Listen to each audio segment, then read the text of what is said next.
अस्सलाम वालेकुम। मेरा नाम है वसीम अहमद आफरीदी। हस्बे वादा तो मुझे शिफात के हवाले से वीडियो अपलोड करनी चाहिए थी, लेकिन कई मरतबा करंट अफेयर्स के हवाले से ऐसी ख़बर चल पड़ती है कि इस पर कुरान का मौक़िफ़ जानना हमारे लिए बहुत ज़रूरी हो जाता है। आजकल इंसाफ के हवाले से सोशल मीडिया पर ख़बरें चल रही हैं।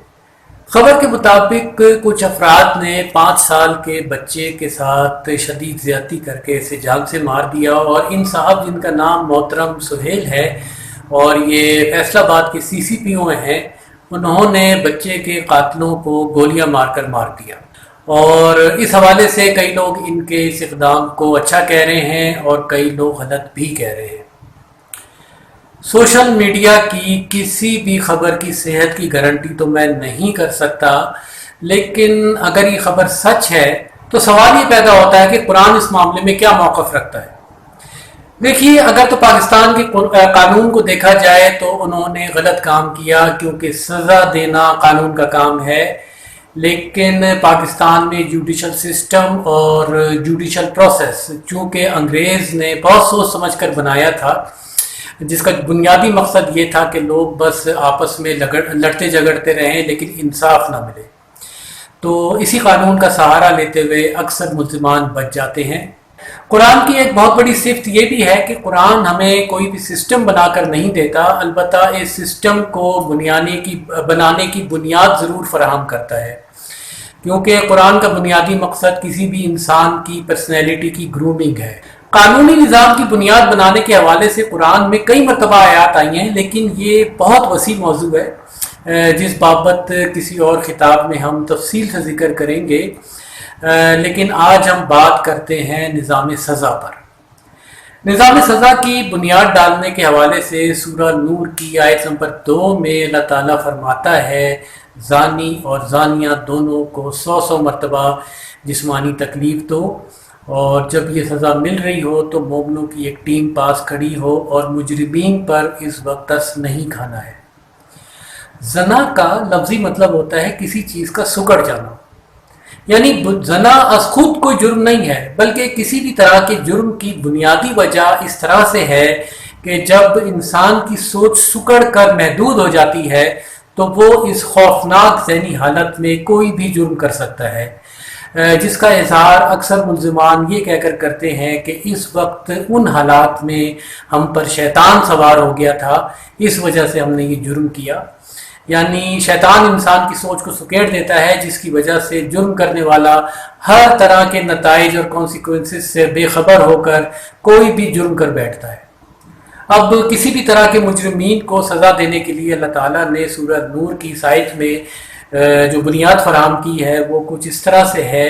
कि मर्द या औरत ने जो भी जुर्म किया हो तो इन्हें 100 मरतबा जिल्द के मुख्तलिफ हिस्सों पर ज़रब लगाई जाए। अब इस आयत में हिकमत यह है कि इंसान के दिमाग की ये खसूसियत है कि अगर जिस्म के किसी भी हिस्से पर 1 या 2 दफ़ा एक ही मिक़दार की ज़रब लगाई जाए तो इंसानी दिमाग इस हिस्से को सुन कर देता है,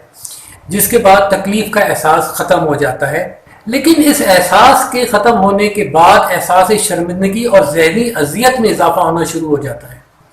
और यही ज़हनी अज़ियत असल सज़ा है जो जिस्मानी तकलीफ़ से बहुत ऊपर की चीज़ है, और यही सज़ा अहले दोज़ख को भी मिलेगी।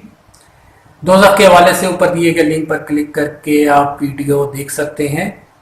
अलबत्ता जहन में रहे कि हर ज़रब एक ही मिक़दार की हो, वरना अगर ज़रूरत से ज़्यादा जिस्मानी तकलीफ़ दी गई तो मुजरिम या तो जिस्मानी माजूरी का शिकार हो सकता है या मर भी सकता है, या फिर अपना ज़हनी तवाज़ुन भी खो सकता है। लिहाजा अल्लाह ताला ने इंसानी नफ्सियात को मद्देनज़र रखते हुए हमें एक साइंटिफिक तरीक़ाकार बताया है। कुरान में अल्लाह ताला फरमाता है कि जिस वक्त सज़ा मिल रही हो तो मुजरिम पर रहम नहीं करना है। सज़ा ज़ाहिर है होता ही एक तकलीफ़देह अमल है, लिहाजा जिस मर्द या औरत ने इंसानी हकूक़ को पामाल करते हुए जुर्म किया तो सज़ा मिलने के वक्त इस पर रहम नहीं करना है, ताकि इसे अपने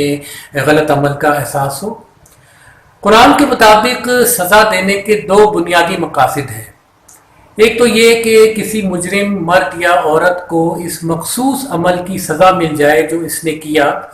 تاکہ روز آخر جب وہ اللہ تعالیٰ کے حضور پیش ہو تو اس سے اس مخصوص جرم کی بابت پوچھ گچھ نہ کی جائے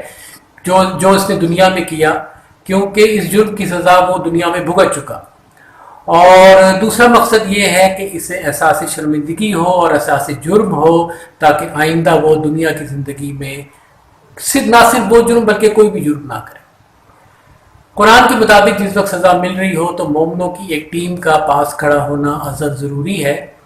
یعنی مجرم کی ذہنی اذیت کی جانچ پرکھ کرنے کے لیے میڈیکل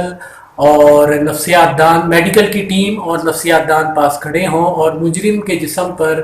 مختلف آلات فٹ کر کے اس کے دل کی دھڑکن، بلڈ پریشر وغیرہ کی جانچ پرکھ کی جائے، تاکہ ایک معیار قائم ہو کہ کس طرح کے مجرم کو اس کے جرم کے مطابق کتنی ذہنی اذیت دینے کی ضرورت ہے۔ اب سوال یہ پیدا ہوتا ہے کہ ہر مجرم کو 100 جلدی تکلیفوں کی ہی سزا کیوں نہ دی جائے؟ اور اس سوال کا جواب یہ ہے کہ ہر جرم کی مختلف نوعیت ہوتی ہے، لہذا سورہ النور کی یہ آیت ہمیں صرف ایک بنیادی معیار فراہم کر رہی ہے جس کی بنیاد پر پورا سزا کا نظام کھڑا کیا جا سکتا ہے۔ قرآن میں اللہ تعالیٰ نے بدلہ لینے کا بہت خوبصورت معیار مقرر فرمایا ہے، جس کا ذکر اللہ تعالیٰ نے سورہ انفال کی آیت نمبر 19 میں اس طرح سے کیا۔ اس آیت کی خوبصورتی اور حکمت یہ ہے کہ ظالم پر اسی ظلم کو پلٹایا جائے جو اس نے کیا،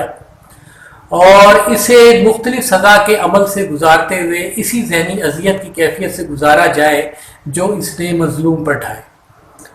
اب سوال یہ پیدا ہوتا ہے کہ ہمارے آج کے خطاب کا CCPO صاحب کے اس اقدام سے کیا تعلق بنتا ہے؟ بہت گہرا تعلق بنتا ہے، اور وہ یہ کہ قرآن کے مطابق ناحق قتل کی سزا قتل ہی ہے، لہٰذا اگر تو پاکستان کے بنائے ہوئے دنیاوی قانون کو دیکھا جائے تو انہوں نے یہ غلط کام کیا،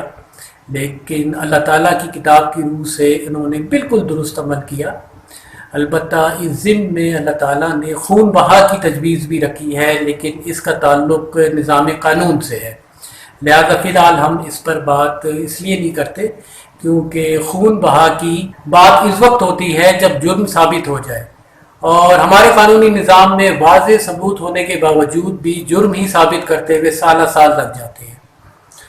بہرکیف جن مجرمان کو آج دنیا کی زندگی میں قتل کیا گیا تو اللہ تعالیٰ کی کتاب کی روح سے انہوں نے اپنے سنگین ترین جرم یعنی قتل کی سزا اسی دنیا میں بھگت لی، اور روز آخر ان سے صرف اس قتل کی بابت حساب نہ ہوگا، البتہ اپنی سابقہ زندگی بشمول بچے کے ساتھ زیادتی کرتے وقت جو اسے ذہنی اذیت دی، اس کا حساب انہیں پھر بھی دینا پڑے گا، یعنی صرف قتل کا حساب نہ ہوگا کیونکہ اس کی سزا وہ بھگت چکے۔ سب سے آخر میں یہ کہنا چاہوں گا کہ اگر تو ان CCPO صاحب کو پاکستان کے قانون کے مطابق پھانسی کی سزا ہو جاتی ہے تو دنیا کے قانون کے حساب سے تو انصاف کے تقاضے پورے ہو جائیں گے، لیکن قرآن کی روح سے قانونی ادارے قاتل ٹھہریں گے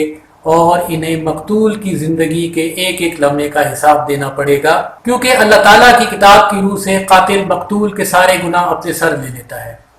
لہذا اس سارے مسئلے کا صرف ایک حل ہے، اور وہ یہ کہ ہمیں اپنے قانونی نظام کی سمت کو درست کرنے کی ضرورت ہے تاکہ یہ نظام قرآن سے مطابقت رکھنا شروع ہو جائے۔